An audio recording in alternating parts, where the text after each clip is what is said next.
I saw Bali Nasser last week, and I was like, what did you, you were obviously a bigger shot advisor than I was, but what did you do? What was your approach when you went in? He was like, I tried not to have them treat me like an academic coming in the door and work on sort of big thing stuff. He's like, just get him to throw you in the mix. He's like, his whole thing was, you won't have much about China or Pakistan from like being in the building. You couldn't necessarily be outside the building, but you'll learn how policy gets made. You'll learn, the nitty gritty of it. He's like, that's where the educational value is. He was like, so get them to throw you in the mix, as quickly as you can. I was like, yeah, it was good advice. So,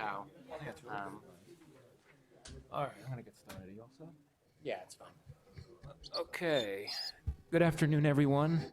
We're gonna go ahead and get started. Thank you for coming, and especially for braving this very cold weather to make it here this afternoon. My name is Michael Kugelman. I'm the Senior Program Associate for South Asia here at the Wilson Center, with the Wilson Center's Asia program. When we hear about extremist and militant groups in South Asia, we tend to most often hear about Pakistani and Afghan groups, from the Lashkar-e-Taiba to the Lashkar-e-Jhangvi to the Afghan Taliban, the Pakistani Taliban.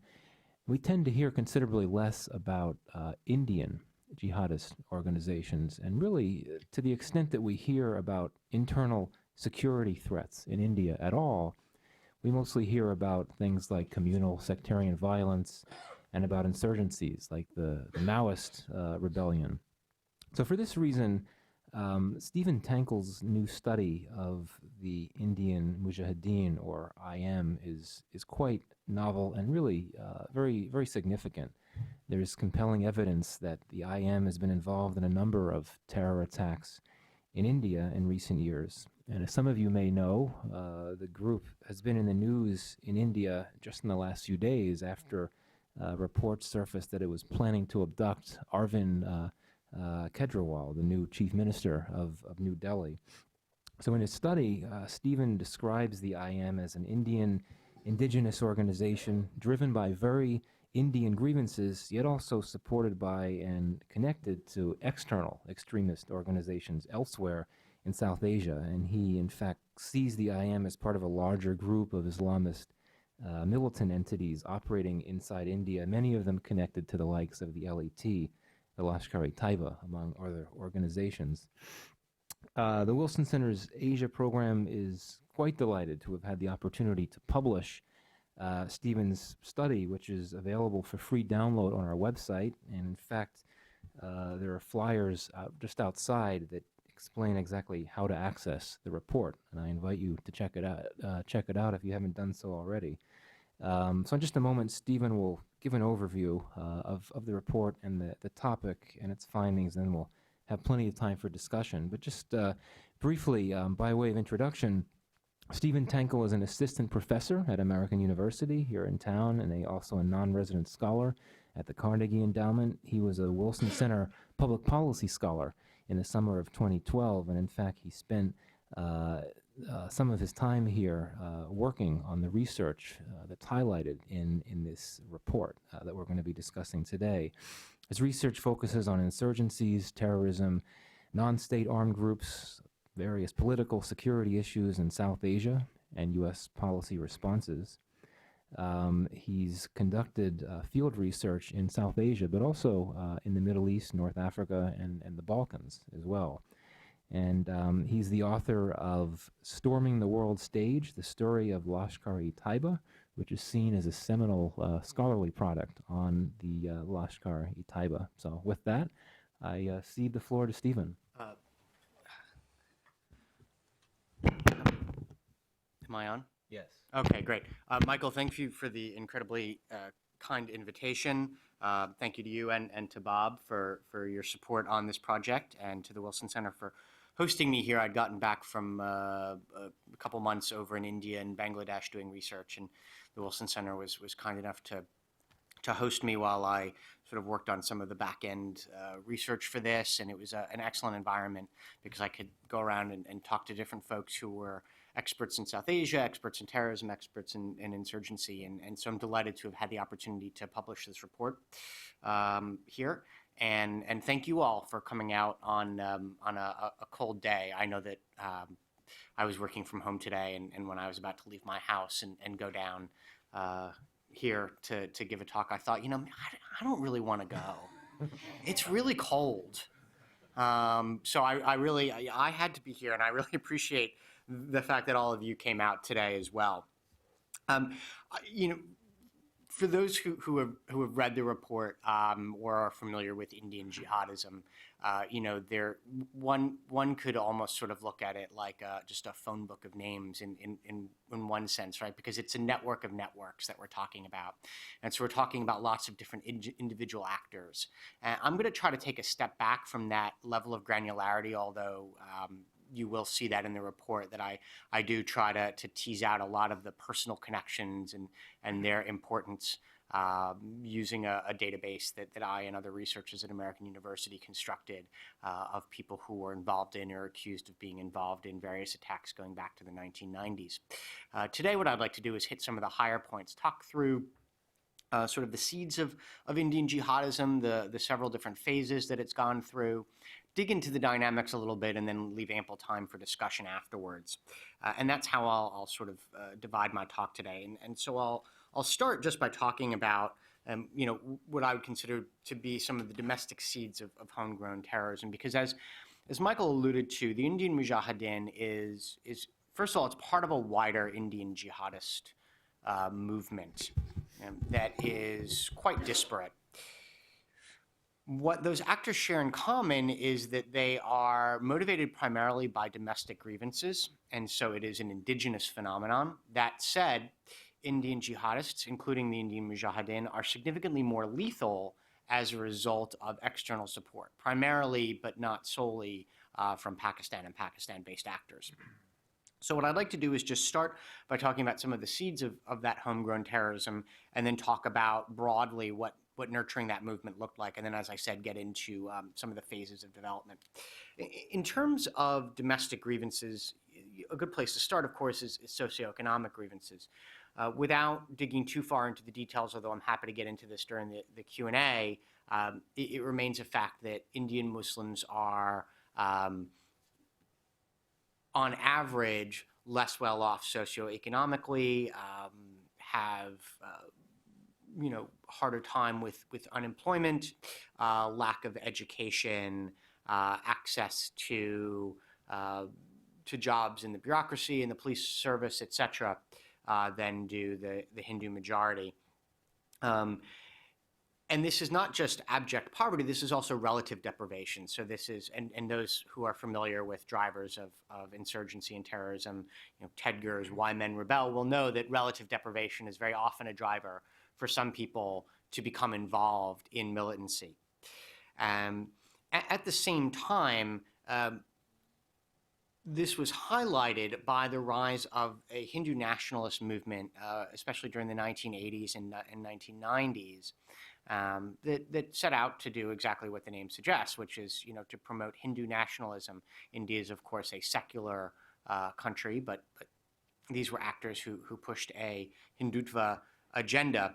And there was communal violence that accompanied this, and in those episodes of communal violence, Indian Muslims generally got the short end of the stick. Some Indian scholars and journalists, including notables like Praveen Swamy, who used to be the deputy editor at The Hindu and is now at Frontline, referred to these as pogroms. And of course, this stoked a sense of injustice and grievance and desire for revenge in the Indian Muslim minority. And it contributed to the radicalization, especially of the Students' Islamic Movement of India, which was a student Islamic movement that was initially tied to the Jamaat-e-Islami Hind, a Indian Islamist political party. The two separated. And over time, Simi became more radicalized, began speaking about the need to reestablish the caliphate, began speaking about the importance of jihad. And what's interesting is that Simi never went far enough in the eyes of some of its members, who thought that the tough talk and the rhetoric, the mood music to which these militants ended up dancing was not enough. And so they went on to engage in jihadism. And as this was happening in the 1990s, the early 1990s, as this was developing, the Pakistani intelligence services, security establishment, and burgeoning Pakistani militant groups like Lashkar-e-Taiba were there to assist. Now, those familiar with the history of militancy and proxy wars in South Asia will recognize that neither India nor Pakistan has ever engineered an indigenous movement in the other country from scratch, right? Rather, what they've done is they've cultivated these entities. And we saw that in terms of Indian support for separatists in Pakistan, and we've seen that in terms of Pakistani support for separatists or other violent movements in India. And as a nascent network of would-be Indian jihadists outside of Indian-administered Kashmir, where a conflict had erupted in 1988 and 1989, began to activate, both the Pakistani state and its jihadist proxies were there to help promote its growth. And that brings me to the first phase of the evolution of Indian jihadism, which really could be dated to the destruction of the Babri Mosque in 1992. This was a mosque that was built during the Mughal Empire. It was an important holy place for Indian Muslims, but it was also built on what was said to be a temple dedicated to the Hindu god Ram. And so there was a move to demolish the mosque, which had been closed for a number of years. And this was part of a wider movement across the country that was associated with the Hindu nationalist movement, where they would push to demolish mosques that they said were built on the sites of Hindu temples, and there was jockeying back and forth between the community. In any event, the mosque was destroyed not by the authorities, but by a mob in 1992, and riots followed, in which, once again, the Muslim community got the short end of the stick and fared worse.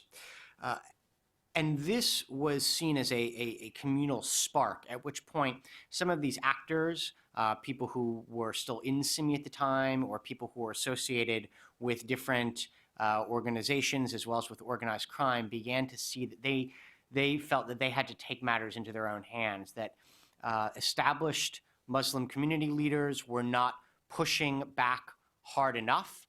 And so, this created space for them or compelled them to rise up and, as I said, take matters into their own hands. Now, the first non-state actors to strike after the Babri Mosque's demolition were actually not jihadists at all. They were criminals. Some people might be familiar with D Company, Dawood Ibrahim's South Asian organized criminal conglomerate. And it was people who, it was leaders in D Company with Pakistani state support that engineered the 1993 bombings in then Bombay, now Mumbai. But at the same time that those large-scale bombings were coming off, smaller groups were organizing.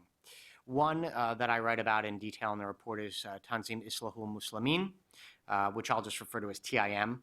It means the Organization for the Improvement of Muslims. And that came out of more of a religious milieu in again, what was then Bombay and what is now Mumbai. And what's important about TIM is that its leaders were activating at the same time, that they very quickly linked up with a Lashkar-e-Taiba recruiter who was sent to India around the time that the Babri Mosque was destroyed. He actually got there a little bit in advance, so hey, good timing on his part. And these actors who decided that the time had come to fight back found ready support from a Pakistani militant group overseas.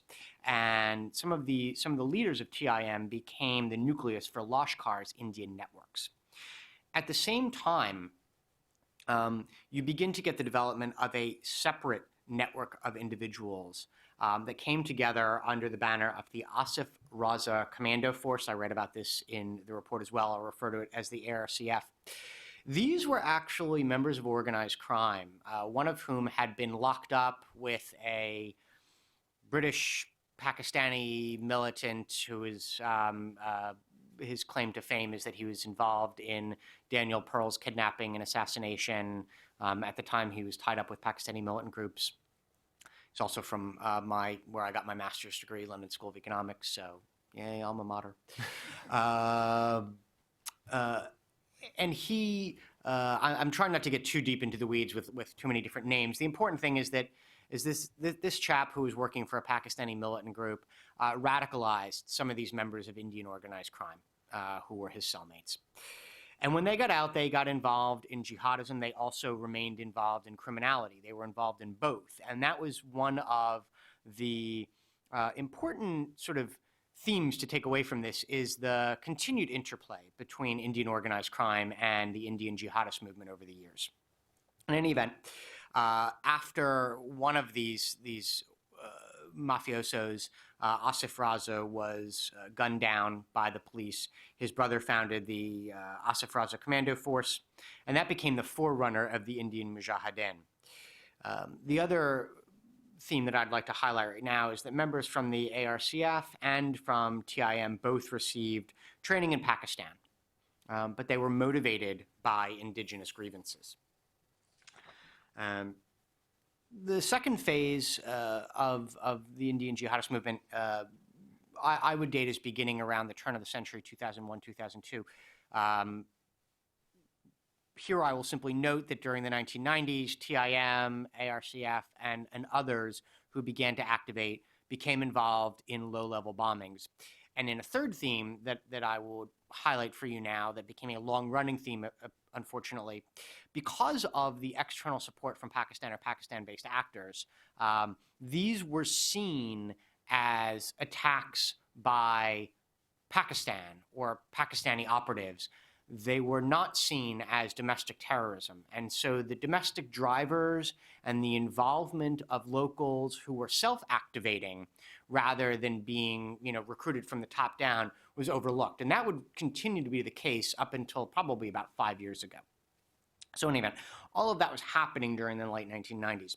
I want to fast forward to around 2001, 2002, and talk about a couple of developments that lead to the second phase of Indian jihadism. First, let me say that Pakistan-based groups and Pakistani intelligence services begin to increase their focus on supporting Indian jihadism at this time for several reasons. One, it's become apparent that the conflict in Kashmir is not bearing fruit. This has been going on since 1988, 1989, and Kashmir, by this point, is still a part of India, right? And the peak of the conflict had come and gone, and we're seeing violence is still high, but it's not what it was during the mid-1990s. The second is that the 9/11 attacks and then the attack on India's parliament by Jaish-e-Mohammed several months after, and the Indian response, which led to a mobilization of troops on the border, and ultimately both India and Pakistan mobilize, and they are facing off against one another, makes it clear that the international climate for state-sponsored terrorism that is really just one step removed is not what it was during the 1990s. And so in an indigenous movement that provides sort of, a greater level of deniability has more utility. And this leads to what David Headley, who was the Pakistani-American that provided support for LET in the form of reconnaissance for the 2008 Mumbai attacks, calls the beginning of what he called the Karachi Project. Now, I see the Karachi Project bandied about a lot in the press. And I got to be honest, I've spent a lot of time looking at this, and I couldn't tell you based on the open source precisely what the Karachi Project is. And I would be interested if anybody else thinks that they have the exact answer. Here's what we know.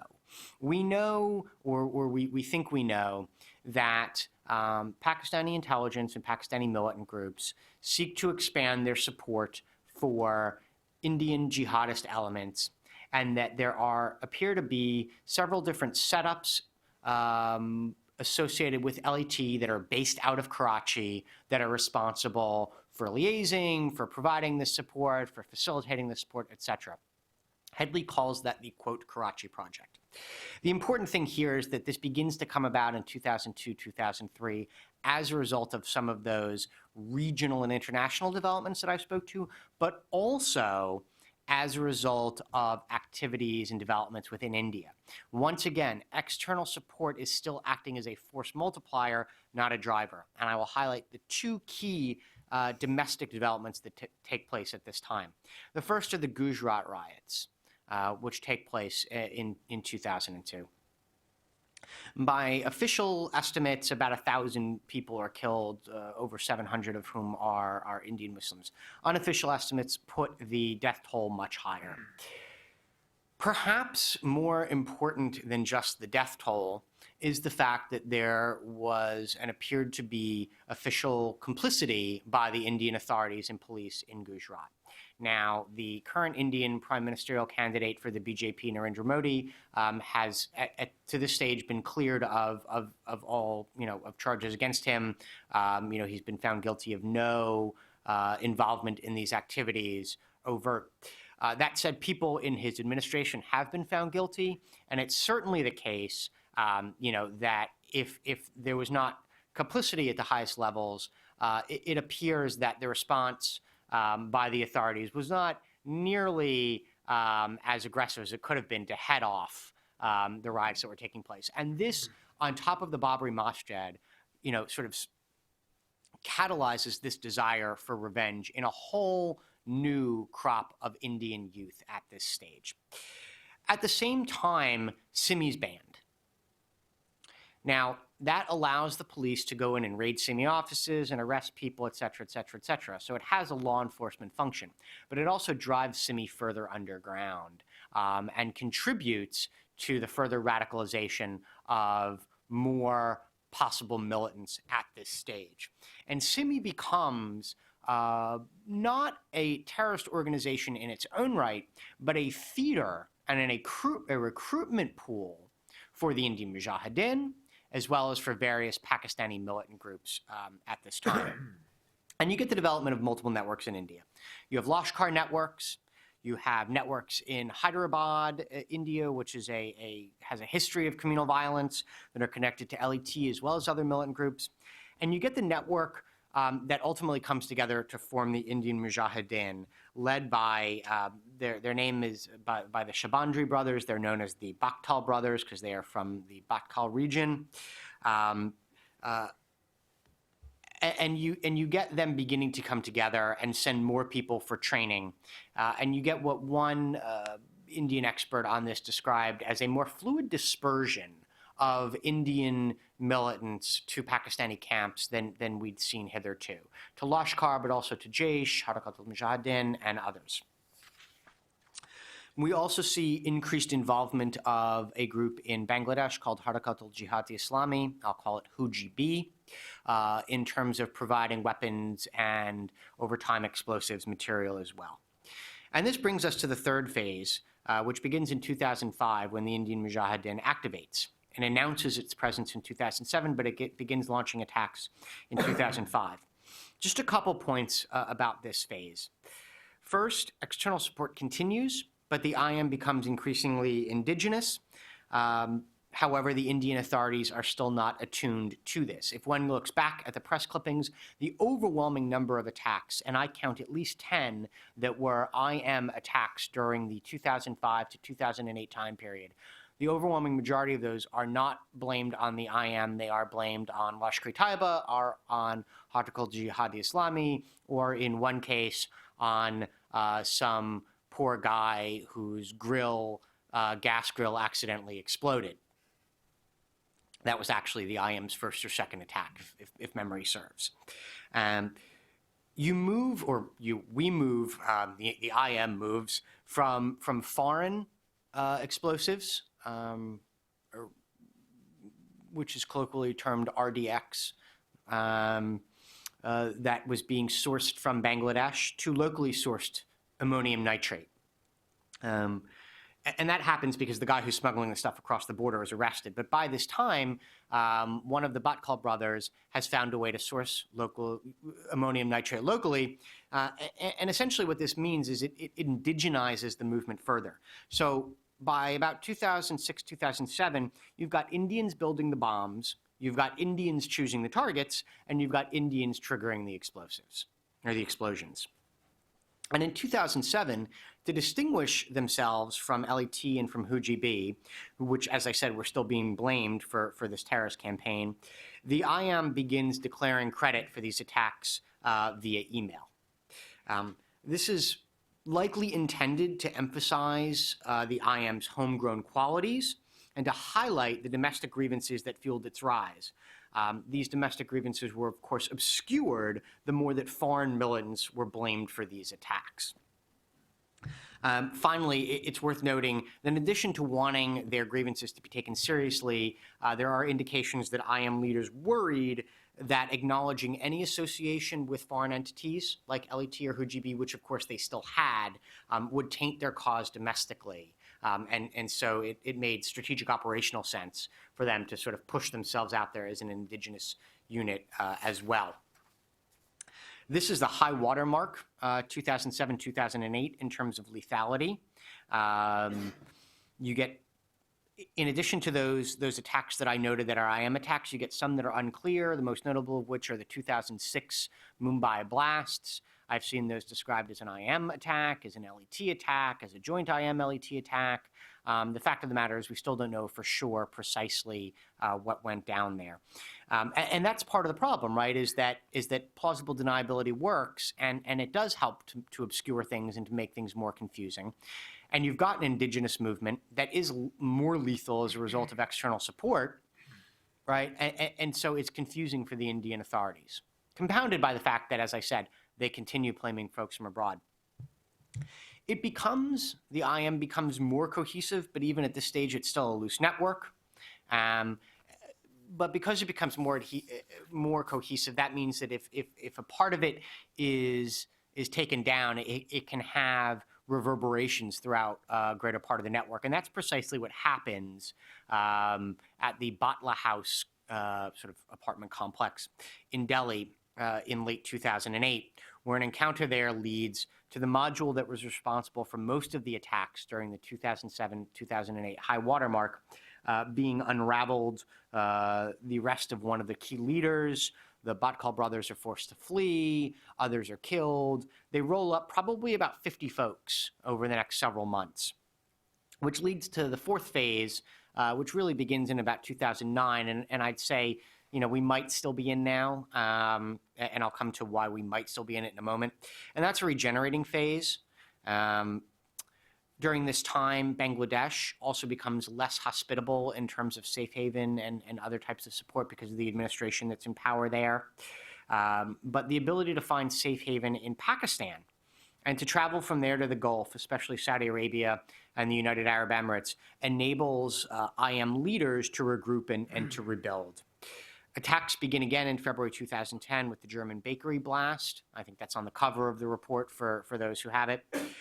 That's notable not just because it's the first attack, but because it's the first IM attack to deliberately hit a target where foreigners would be present. Most of the bombings since then are purely local targets. None of these bombings do we have the types of claims of credit that we saw from the IM beforehand. By the end, you were getting proper manifestos that were being sent out via email along with some of these attacks. You also get, and I'll come back to this at the end, questions about whether there's outreach by some of the IM elements in Pakistan to al-Qaeda operatives based there. And the state of relations between the IM and LET. As I said, I'll come back to that when I talk about the threat at the end. Let me just very briefly, over the next 5 minutes or so, get into some of the key dynamics that I haven't highlighted as I went through the different phases, and then get to discussion. The first is scale and composition. As is clear, IM is part of a larger jihadist universe, and we're talking in terms of numbers, low hundreds, probably at most. As also should be clear, it's not a hierarchical organization. Situation on the ground is fluid. You have full-time operatives, part-time operatives, and I would say you have a loose leadership, based in the Gulf and Pakistan and moving back and forth. And I just want to read one quote from an intelligence bureau analyst there who I thought sort of summed up what things look like on the ground quite well. And he said, it's not like Pakistan where you have Jaish-e-Mohammed turf and Lashkar-e-Taiba turf, Jaish-e-Mohammed leaders and Lashkar-e-Taiba leaders. Here it's about focal points. if you have one or two people connect with the Batkals, who are the heads of the IM, or LET in a certain area, then they become a focal point and recruit others mainly from that area. So people join Person X who might go to someone like Riaz Batkal, one of the IM leaders, for help. If he's successful, then he will get more support and recruit more people. So Riaz Batkal is a focal point, even if he's not in India, but that Person X becomes a focal point as well. And we're really talking about a social network here. I guess that's what I'm trying to bring out with that quote, is this is not a proper organization. Again, familial, friendship, simian, organized criminal ties play a role as well. Now, in terms of ideology, I'll make it real simple for everybody. Essentially boils down to revenge for communal grievances, real and perceived. There are attempts, and I get into this in some depth in the report, to situate that ideology in something more rigorous and more Islamist. But IM leaders repeatedly tip their hand. So they talk about an aversion to democracy, for example. Now, most Islamists and jihadists are opposed to democracy because we shouldn't have man-made laws. We should only have laws made by God. But when IM leaders write about this, they dwell a lot on the fact that democracy has failed to protect the minority community the way it was supposed to, and that it's empowered the majority community. And so again, this is not a religious reason, this is a communal reason for being opposed to minority. They have nods to pan-Islamist sentiment, referring to Delhi as the green zone, perhaps to like mimic what was happening in Iraq and try to situate their struggle there. But again, they come back to, revenge, revenge, revenge, and their target selection supports this. They even write, we could attack you in places like Punjab or Tamil Nadu or Kerala, but the level of communal violence and communal sentiment doesn't rise high enough, and that's why we attack you in places like Delhi and Mumbai, and other areas where they believe communal sentiment and communal violence have been higher. And so we see that in their target selection. And we also see that in terms of drivers in recruitment. They are, in talking with investigators and analysts there, Babri Masjid and Gujarat come up in almost every interrogation and interview with captured IM or operatives and other Indian operatives. I think it's also important to flag that another element that has come up repeatedly has been a reaction to policing. Of course, as you get higher level of terrorist violence, you get a police response. That police response can often be an overreaction. Sometimes it consists of just rounding up a whole lot of Muslim boys and in some instances torturing them. That, not surprisingly, can breed more people who then want to become involved in militancy. Recruitment is both top-down and bottom-up. And in addition to some recruitment in the Gulf, you also have people who might be initially recruited in India and then directed to travel to the Gulf where grooming and indoctrination take place. Finally, in terms of external support, I've mentioned safe haven in Bangladesh and Gulf countries. I get into this more in the report. Again, I'll make it simple in terms of support from Pakistan.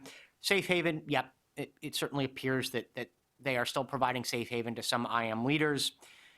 In the past, there's been training, explosive material, and money from Pakistani militant groups. Whether or not that continues is a question mark based on the open source. More importantly, one of the big areas of debate is whether support equals command and control.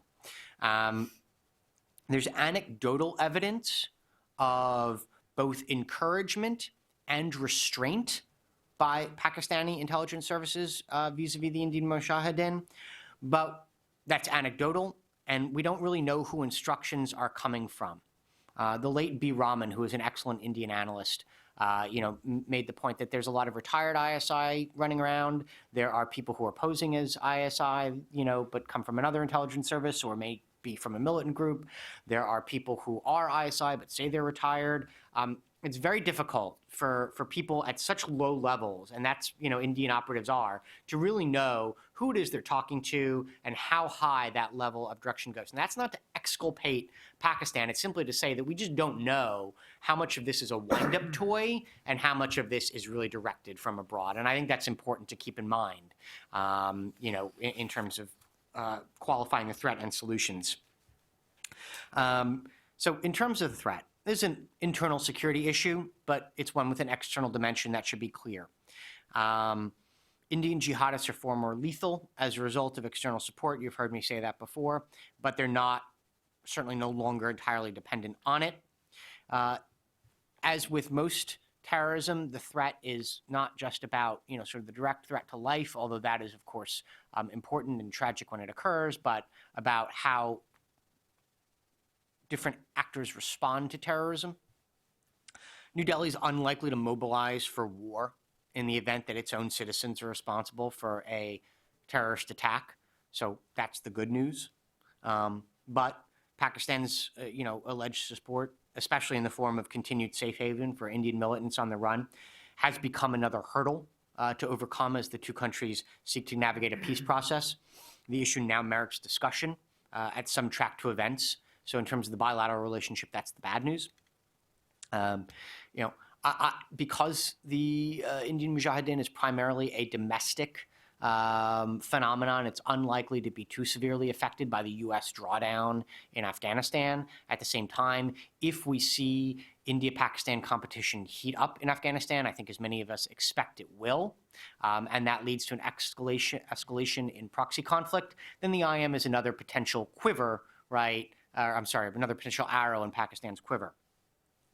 But I think the greater threat is domestic, and it's one that's acknowledged by numerous Indian interlocutors, both officials and other experts, and that's the prospect that another sustained terrorist campaign could trigger a spate of communal violence that could prove internally destabilizing, not destabilizing like the country is going to fall apart, but, communal violence would be bad, and it sets India back. Now, from a U.S. perspective, Washington has designated the IM a terrorist organization, but it remains, rightly so, a lower priority than other South Asian Islamist militant entities. That said, it's certainly something that I think the U.S. will continue to keep its eye on, especially if recent reporting about meetings between IM and al-Qaeda leaders is accurate. Now, what's interesting about that is in the reporting, it was suggested that those who made the approach to al-Qaeda did so in part because they were getting frustrated with ISI restraints or Pakistani intelligence restraints being placed on them. And so if it's true that IM folks were trying to reach out to AQ, then they would be following a chain that others from LET have followed, including David Headley, people who got frustrated with entities that were too responsive to the Pakistani security establishment and so went looking for external sponsors that weren't as responsive or weren't responsive at all. Beyond the direct threat, of course, Washington has an interest in reducing Pakistan's strategic reliance on militant proxies. Doing that entails raising the cost of that policy and reducing its utility. The low cost and relatively low risk option of covertly supporting Indian jihadists makes that more difficult. But ultimately, and I'll end on this note, Indian jihadism is a symptom of larger issues. I hope that's been clear. It's a symptom of bilateral relationship with Pakistan that remains defined by zero-sum competition. And in India, it's a symptom of poor internal governance, political malfeasance, economic inequality, a sense of injustice among some Indian Muslims. So it's a symptom. And as one former official acknowledged to me, those problems would still be there even if the terrorist threat disappeared tomorrow. So let me stop there and look forward to your questions and comments.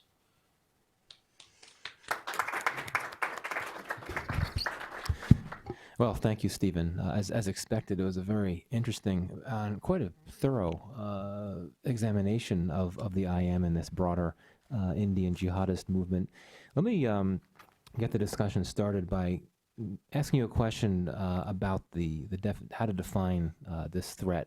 Give us a sense of how much of a threat the Indian government considers the IM and the broader jihadist movement in India relative to other internal and external security challenges in India. So if you were to look at the continuum of security challenges in the country, and you look at things like the Maoist rebellion, which India's government at one point had said was the most serious internal threat the country has faced ever.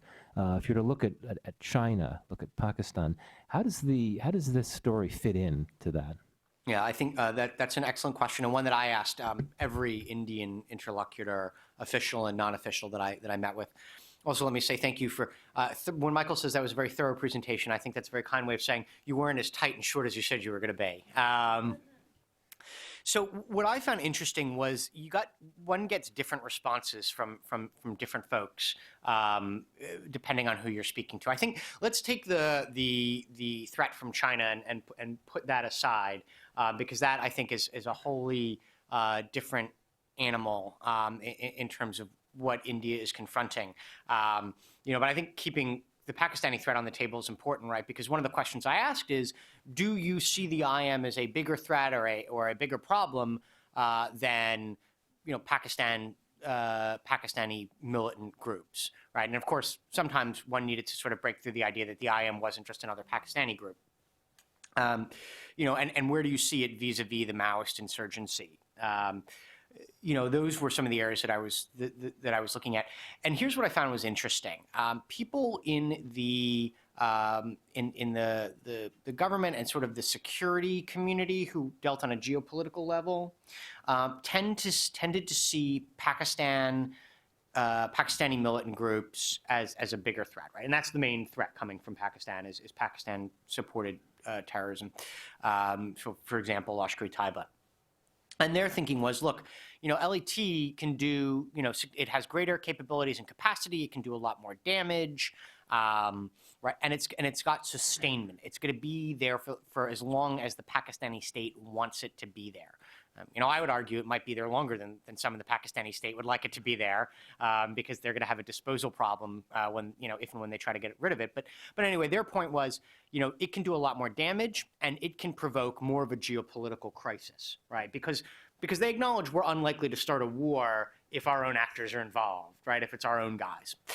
But when I would talk to the police, and this actually makes sense, the guys who were responsible on the ground for trying to root out and investigate, these attacks, they were more worried about the IM because they were looking at it from the perspective of what is easier or harder to detect. And it was more difficult for them to detect, local operatives motivated by local grievances with perhaps minimal support from the outside or who might be wholly indigenous. So from an impact perspective, folks geopolitically focused on Pakistan-supported or Pakistani militants.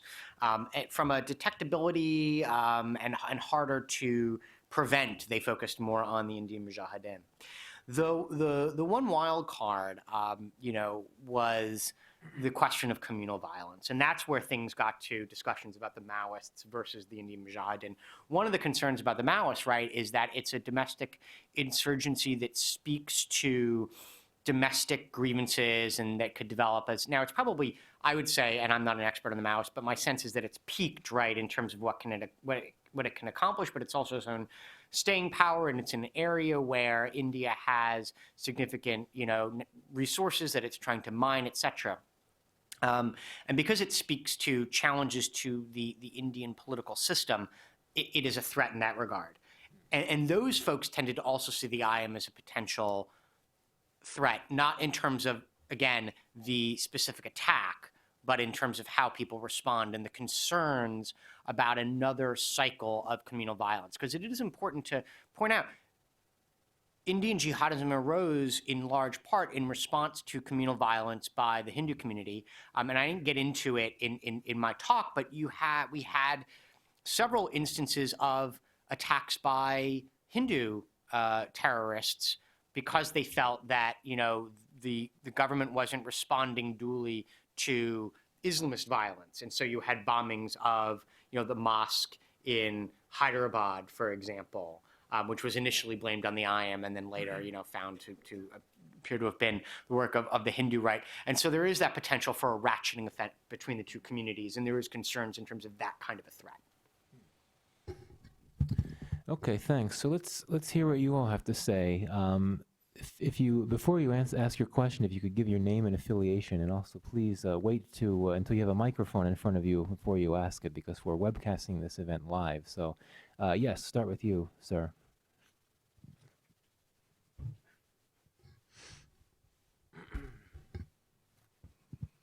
Thank you for this seminar. My name is Ayush Garg, and I'm an undergraduate student at American University.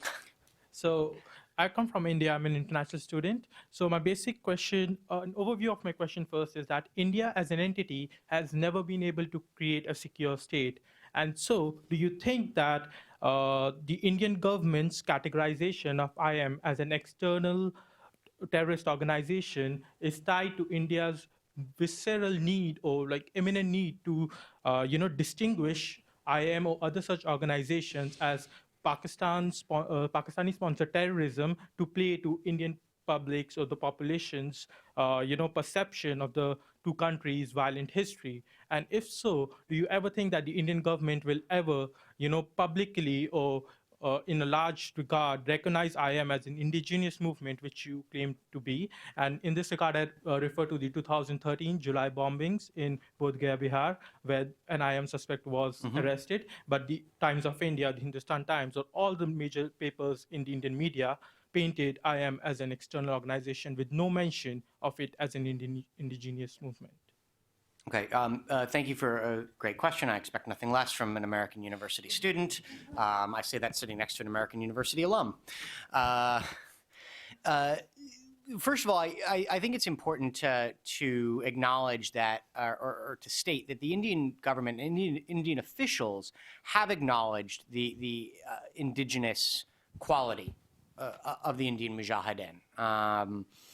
I believe Chidambaram has acknowledged it at one stage. I think others have as well, Chidambaram when he was Home Minister.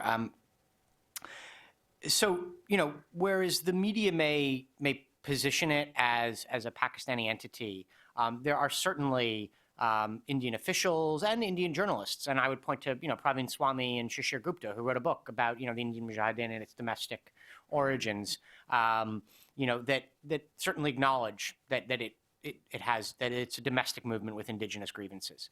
Do I think that for a long period of time, the tendency to blame it on Pakistan stemmed from the desire, not to want to be seen to have that problem? Yeah, absolutely. I think there was an element of playing to the public. It was, it was nice to be able to say, Indian Muslims have never been involved in jihadism anywhere, and so we'll go ahead, and to blame Pakistan for that. At the same time, this was also, and again, this is not to exculpate the Indians, there was foreign support for this group, right? It's an indigenous entity, but one with external support. And so that muddies the water. And you also had Pakistani groups that were launching terrorist attacks in India. So you had some folks who, were probably kind of looking at the problem like this, right? And you had some folks who may have seen the problem clearly but didn't want to acknowledge it. And you had some people who were probably trying to understand the problem, but it was obscured by the fact that you had different actors with different motivations, with various levels of connection to different groups, externally. So I think all of that contributed. But again, I would come back to, could India do more to sort of own this issue? Yeah. At the same time, has it started to own this issue? Yes, it has. So I think we should keep that in mind. There has been an evolution in awareness and acknowledgement. Bob Hathaway. Stephen, congratulations on really a first-rate study. I commend it to all here in the room as well as those watching this via the internet. Talk to us a bit about your data and the difficulty of figuring out this story. You have some obvious handicaps in doing this topic simply by looking at you. You're a Westerner. Worse yet, I think, for at least some of your protagonists, you're an American. Everybody has an agenda everybody associated with this topic has an agenda.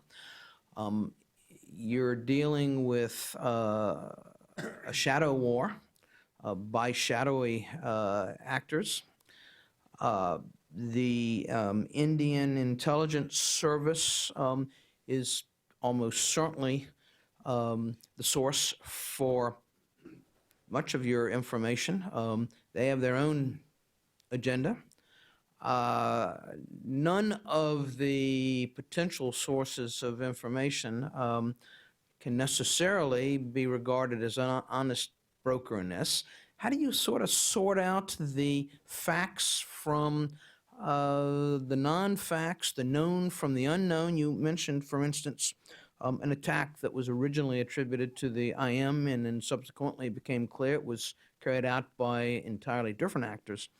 How did you sort through all this to come to a reasonably high level of confidence about the accuracy of your story?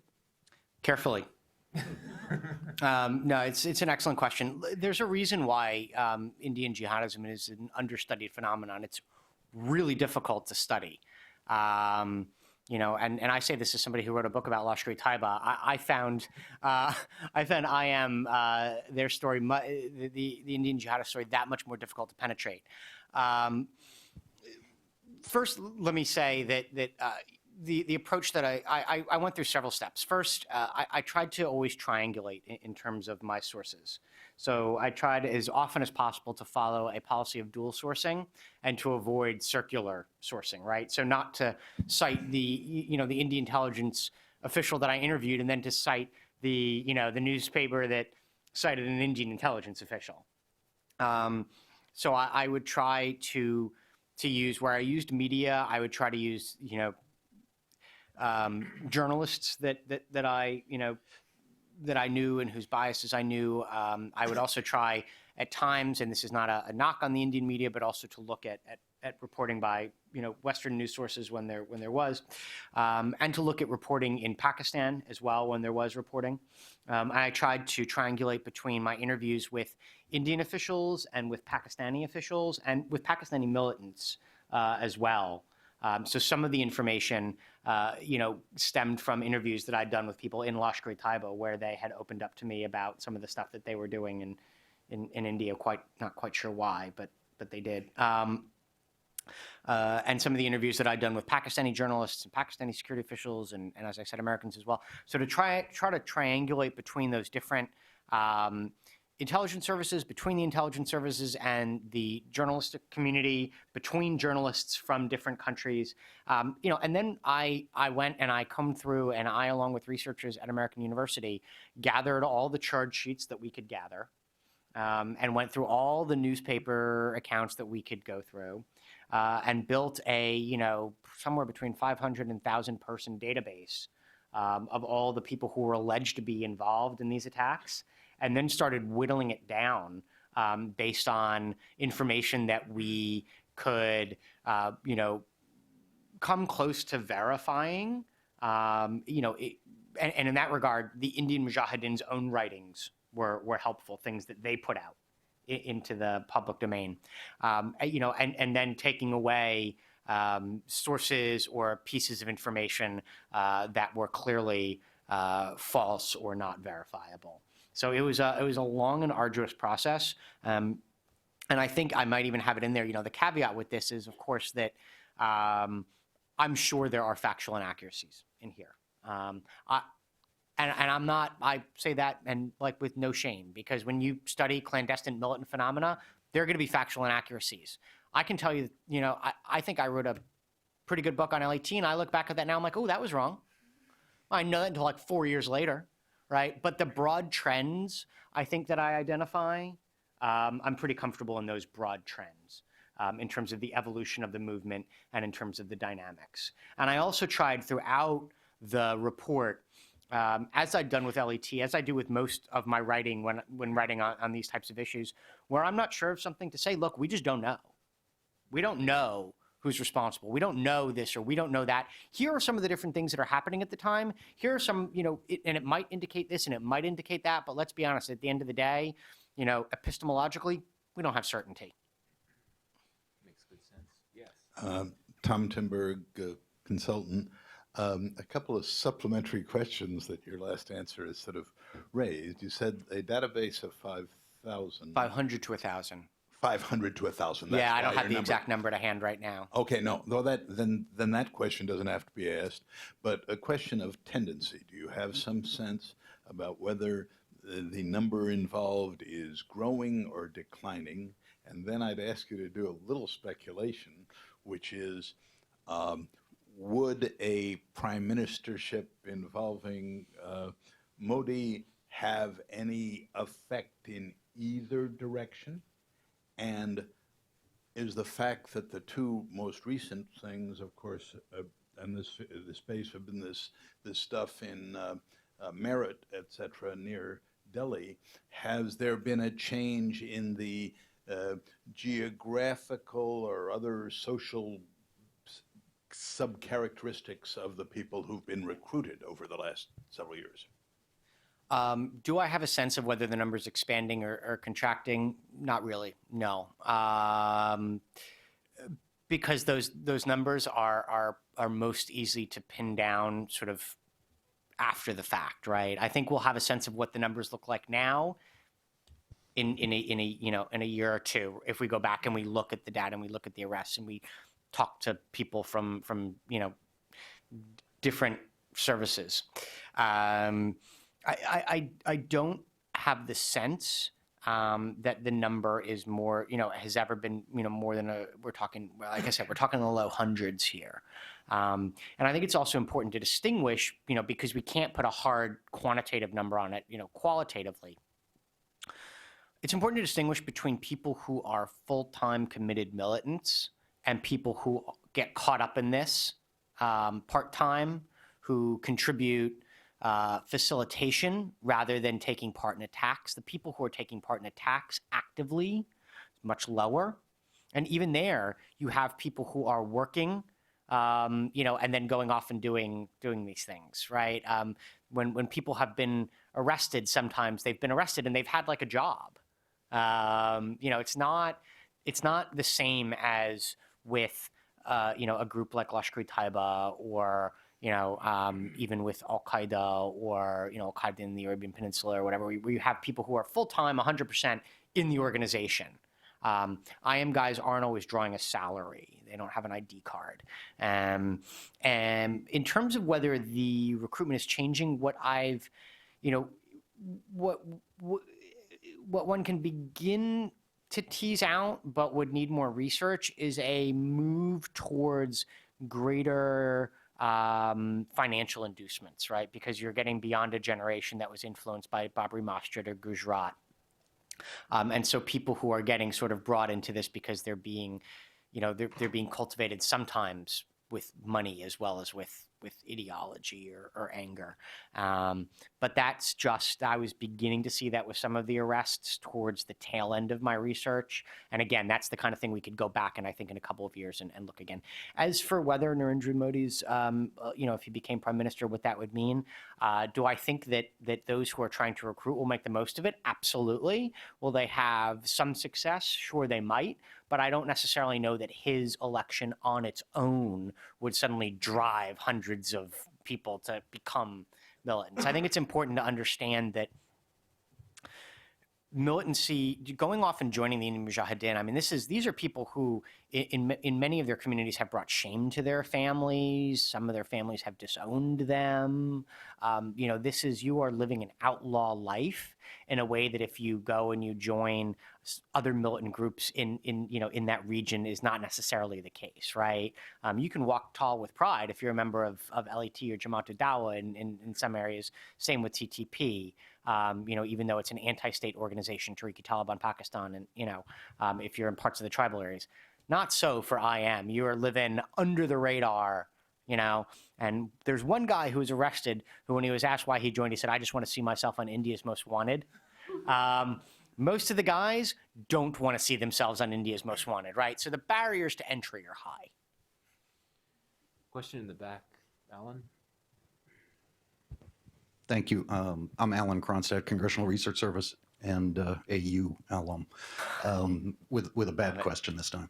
But for the most part, my question was asked about Narendra Modi, but I want to take that a little further, maybe on the enforcement side. I know you didn't say a lot about law enforcement in India. I know that's not your purpose, but when it comes to that, I'm aware that there's a lot of frustration in India, that authorities don't feel like there's a lot of institutional obstacles and so forth to dealing with a threat like this one. So with regard to Modi, I'm curious, one, if you saw anything notable in the way the Gujarat state government, dealt with this kind of threat as opposed to other state governments? And if there were a Prime Minister Modi or even a BJP government, would you maybe speculate that that could lead to a different approach to dealing with the threat? No, that's an excellent question. I think, first of all, it's important to recognize what some of those institutional barriers are. First of all, there's very, very poor intelligence coordination among the police, among the different police, as well as between the police and the Intelligence Bureau. You don't always get great coordination between the Intelligence Bureau and the Research and Analysis Wing. That's the external intelligence service. And I mean, and when I say bad coordination, the Delhi and Maharashtra police, the anti-terrorism squad, and that's based out of Mumbai, they don't get along. They have huge arguments sometimes. So there's poor coordination. That's number one, and that's a bureaucratic issue. Maybe a Modi government, can break through some of that bureaucratic red tape. The other issue, some of the other issues, there's a resourcing issue. There's just, quite frankly, not enough cops on the street. So there you just need to spend more money, right? And you need to do all the types of police reform that are necessary. I don't know that that's going to be the first or second priority if India's economy starts to, go back on an upswing, but certainly that could make a difference. One of the other issues in terms of policing that I didn't highlight, but that I should, is the fact that in the Indian Police Service, which is those are sort of the civil servants who are spread out across the country and who make up the more of the officer corps and the top level folks, that Muslims are very underrepresented.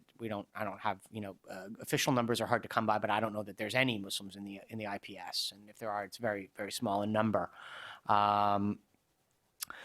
But at the bottom level, a lot of the recruitment, a lot of the police recruitment, a lot of people joining the police, there is a fair amount of communal sentiment. And so one of the things that they need to do on a state-by-state level, right, and this isn't a federal issue, this is a state-by-state level, is do a better job of recruiting Muslims into the police forces at the ground level, both because you reduce the potential for poor communal treatment, and because those people will have a better ear to the ground in their own communities, right? And part of what you need here is community policing. So that's a state-by-state issue. The final thing that I'll say, is that one of the major barriers to some of the reforms that they've tried to put in place, like an NCTC and things like that, have been that the regional governments don't, the state governments don't want to give up, they don't want to cede to the central government that kind of authority and that kind of power. And I don't really know that that's going to change under a Modi government. That seems to be a trend that we're seeing in India, which is a regional dispersion of power, the rise of regional parties. And if that remains the case, then overcoming some of those political institutional obstacles will probably remain the case. But I'd like to be proved wrong. Jyoti Chaudhary, not an AU alum. I have a quick question for you in terms of when you were down there doing your research, what level of network connectivity did you find between the Indian Mujahideen with the Bangladeshi Jamaat-e-Islami or Haqqani networks or even Hifaz-e-Islam? Because as we know that that country is becoming more and more volatile, especially with the Islamists moving in, and the government is playing a massive role there. Right. No, that's a great question. I spent some time in Bangladesh, not nearly as much as I would have liked. It was a wonderful visit. I found people incredibly welcoming and informative and enthusiastic about some of the gains that Bangladesh had made in the counterterrorism arena. And it's actually an article I hope to write in the future, is sort of, the what can happen when you put political will along with sort of capacity building from outside, and it can make a real difference. Let me just highlight a couple of the key militant entities in Bangladesh, because I think that'll help us tease out that connectivity. You have Jamaat al-Muslimin Bangladesh, JMB. That is almost entirely domestically focused. Then you have Harakat al-Jihad-e-Islami Bangladesh. I think that's what you meant, not the Haqqanis. So Harakat al-Jihad-e-Islami Bangladesh is it's a Bangladeshi entity, and it's focused internally on sort of revolutionary jihad, but it's also focused externally on attacks against India. As a matter of fact, the explosives that are believed to have been sourced to IM early in its campaign in 2005, 2006 are believed to have come from Hujibi. And then you had Lashkar-e-Taiba, which is a Pakistani entity, but had built up support networks in Bangladesh as well, and that they were entirely externally focused. They were not at all concerned with the internal political situation. There were ties between Hujibi and the IM. There were ties between Pakistani LET based in Bangladesh and the IM. There were also ties between both of those entities and other jihadist entities in India that were not Indian Mujahideen, including one network that was based in Hyderabad, as well as others elsewhere. And what they primarily used Bangladesh for was a safe haven and transit point to move people in and out, right? So if you're going for training in Pakistan, you used to transit through Bangladesh or Nepal. Now you transit more through the Gulf. So it was primarily a transit point and safe haven, but there was also moving money in, occasionally moving weapons and explosives as well. The Bangladeshi government has had significant success pushing LET out and dispersing Hujibi and capturing and killing some of its members, although a lot of them have gone underground, and that has reduced its its value as an external point of support. That said, the Gulf remains, I would argue, more fertile ground. Saudi Arabia and UAE. That may be beginning to change. Not long after even before I came back, in my last week in Delhi, Abu Jindal, his nom de guerre, a guy who was an Indian who got tied up with LET, who was actually in the control room for the 2008 Mumbai attacks, was expatriated from Saudi Arabia back to Delhi. And so we're beginning to see the Gulf, we might get a little bit of movement there in terms of that being a less hospitable environment, but it's a long way to go. Stephen, hi. Yashwant Raj, I'm from Hindustan Times. Hi. Part of the same media which has been getting it wrong. No. I said I don't want to come down too hard on the media, and I said I talked to a lot of journalists who I thought were excellent. So yeah. No, we have. I know we've got that many of these incidents wrong. Initially, based on intelligence reports. Yeah. We first blame Lashkar, then we blame Jaish, and then finally we come down to IM. I would. Can I request you to talk a little bit more about the way IM recruits? Because, as you know, its leadership, which is basically the Bhatkal brothers, they are in Pakistan, right?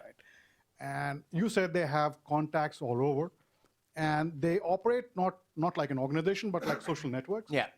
How does that work? Do they kind of call upon village ties, caste ties, clan ties? How do they grow? Because, and if the recruiting base is the Simi, which has been driven deeper and deeper underground, so where are they getting the people? That's an excellent question. So a couple points that I would make. First of all, there are key areas in India where they've had more recruiting success than less recruiting success. Bihar is one of those areas. Azamgarh. Is another. As a matter of fact, the module that was responsible for most of the attacks in 2007, 2008 was known as the Azamgarh module because so many of the rank and file, as well as several of the leaders, came from there. Also recruiting in Maharashtra, around Mumbai and Pune. So there are specific geographic areas where they've had more versus less success. In terms of how they're recruiting in those areas, a couple things. One, Simi's been driven underground, but those ties still exist. And so, not perhaps as much anymore, but when they were ramping up their numbers, that was a good recruiting pool. You get several of the leaders, the Bhatkals were involved with Simi. Riaz Bhatkal was involved with Simi. Mohammed Sadiq Sheikh, who was another IM leader who's now since been arrested, had been in Simi. And so these guys were able to sort of reach out to those networks and to recruit people from Simi networks. And again, that's not Simi saying, go do terrorism. It's it's using those networks to recruit. That's one way. Also through familial ties and friendship ties as well. And then also visiting mosques or other religious institutions and sort of looking for people who exhibit a certain type of mindset, and then slowly approaching them and trying to determine whether they made a good recruit, and then grooming them and then recruiting them. And then we've also seen recruitment at universities. So people, and one Lashkar recruiter actually signed up, enrolled at a university so that he could recruit people there, hanging around on campus looking for people who are vulnerable or angry young men and recruiting them as well. Fortunately, we only have time for one more question, so, sir. Hi, Frank Kelleher, the World Bank. I have a couple quick questions here. Can you tell me a little bit more about why you think the targeting has shifted towards more local targets since the Pune bombing in 2010? Also, could you speak a little bit more about how IM's TTP have evolved over time, their tactics, techniques, and procedures? And finally, do you think that the threat of another Mumbai-style attack or something of that magnitude has gone away, or is it just a matter of time before another one occurs, or something in between? Okay. First, the targeting. Most IM targets have been local. A lot of them have been communal. They've hit, Hindu. So they've hit places that have special significance for Hindus repeatedly. And then when they haven't hit those places, they've primarily hit soft targets. So you even get them in some of their manifestos in 2007, 2008, saying, in our next target, we're going to hit the police. And then they blow up the market in Jaipur, right? And they probably do that because it's hard to hit a police station, and it's much easier to blow up a market in Jaipur. And then they say, well, we did that because we want to hurt India economically. And okay, that makes sense. You want to hurt India economically. And it's a soft target. Most of their targets have been local, either just, transportation or market or business oriented or religiously oriented. In that regard, the 2010 bombing in Pune of the German bakery was an anomaly. There is speculation, and I let me stress for everybody, this is speculation, that this was connected to other attack planning in Pune that might have gone awry and that emanated from sort of work by a person who's now, we believe, dead, Ilyas Kashmiri, who's a Pakistani militant who became Al-Qaeda's Pakistan, sort of head of Pakistan operations on the ground. He had tasked David Headley, the Pakistani-American from the 2008 Mumbai attacks, who did surveillance, got fed up with LET and moved over to Kashmiri/AQ to do surveillance in Pune. Headley had done some of that. There was a whole bunch of different targets that folks were looking at in Pune, and there's questions about whether the German bakery was like a fallback target because other targets didn't work, and whether it was connected to Kashmiri at all or whether it was connected to LET. We don't know. But it might be that it was in some way connected to that, and that's why you got a foreign target. You had people at the time, saying that there was directions from folks in Pakistan to hit a foreign target. I take that with a grain of salt, but given all this recent reporting about Kashmiri and AQ, again, all this must be treated with caution, but I put it out there because this one is one of the things we're trying to sort of suss out, right? Nevertheless, there's a lot more local targets than there are foreign targets. And at the end of the day, IM is a organization driven by a desire for communal revenge primarily. So it's not surprising that they go back primarily to local targets. They're easier. And I would also say it probably fits the desires of their rank and file more so than does like blowing up an embassy.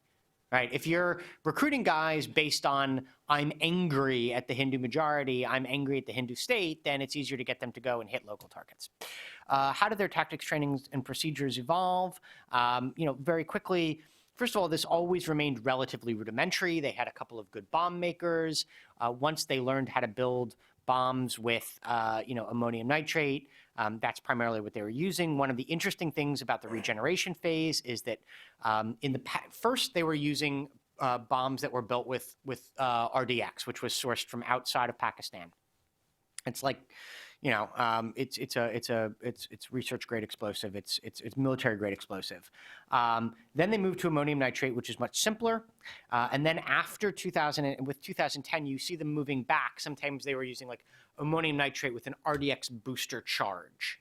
What does that say to me? That says to me potentially that guys from the outside might be stepping in when they need it to give them a little boost if we have the right fix on what they were using for explosives. But otherwise, in terms of tactics, training, and procedure, they're relatively rudimentary. We build a bomb. We go and we leave it in messages, emails. That was pretty rudimentary as well. Riaz wanted to start a website, and his tech guy was like, "That's a bad idea. They'll probably be able to track you down that way."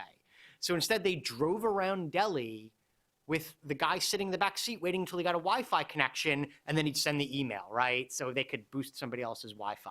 Pretty simple. And then your final question was? Is there another Mumbai-style attack in the offing?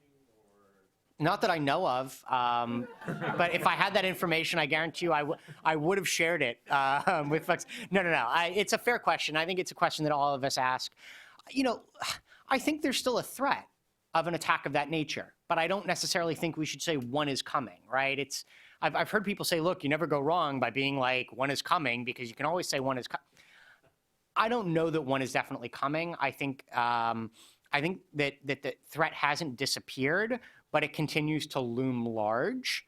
I think it's fair to say that the Pakistani security services have been holding LAT at some level of restraint in terms of their activities in India. I think it's also fair to say that restraint has not been absolute, because we know some attacks have been broken up. We've seen an escalation in Kashmir, whether that is directed or whether that is LAT sort of like poking around to see what it can get away with. Don't know at this stage, right? And whether that will translate into escalated attacks in India, a lot of that, I think, depends on how things develop in the region, in Pakistan and Afghanistan. Okay, so.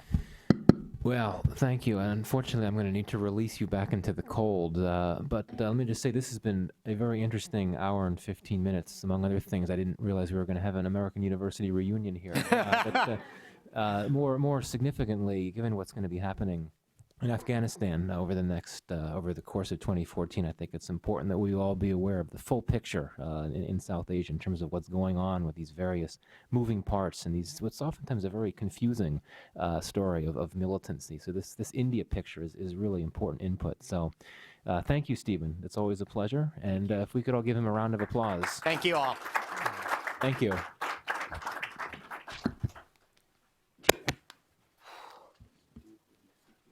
Yeah, let's do that. Aziz, you call me on Monday. Yeah, that's fine. I'm about to go.